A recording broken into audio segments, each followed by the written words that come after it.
सिंहगर्जना करायला कालिस्मा सिंहाचेच लागते. म्हणूनच तर लोकमान्य टिळक यांच्या चैनावर मान माझी सदैव झुकते, मान माझी सदैव झुकते. स्वराज्य हा माझा जन्मसिद्ध हक्क आहे आणि तो मी मिळवणारच.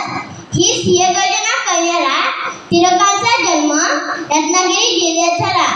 टिळक लहानपणापासूनच अतिशय हुशार होते. त्यांचे गुरु त्यांना सूर्याचे पिल्लू असं म्हणत.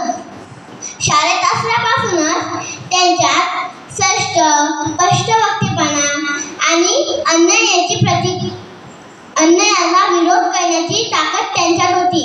त्याचेच एक उदाहरण सांगते.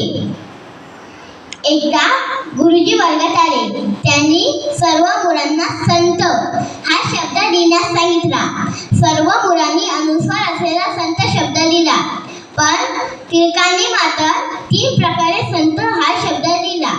पहिला प्रकार अनुस्वार असलेला संत, दुसरा प्रकार स काढून नरा त जळलेला संत आणि तिसरा प्रकार स न त.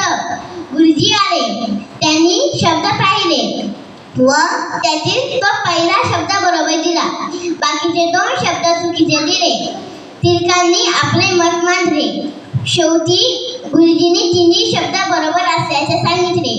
परिवर्तनाला शिक्षणाशिवाय दुसरा पर्याय नाही हे त्यांनी जाणले आणि आपल्या मित्रांसोबत न्यू इंग्लिश स्कूल ची स्थापना केली.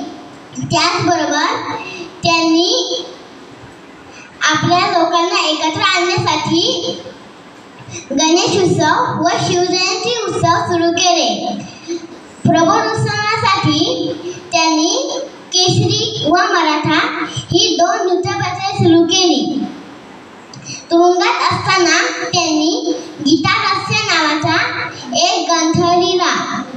शेवटी जाता जाता एवढंच सांगते, असा मोहरा झाला नाही कधी न होणार, असा मोहरा झाला नाही कधी न होणार, बाळ टिळक नाव जगात गरजेचं राहणार, बाळ टिळक नाव जगात गरजेचं राहणार.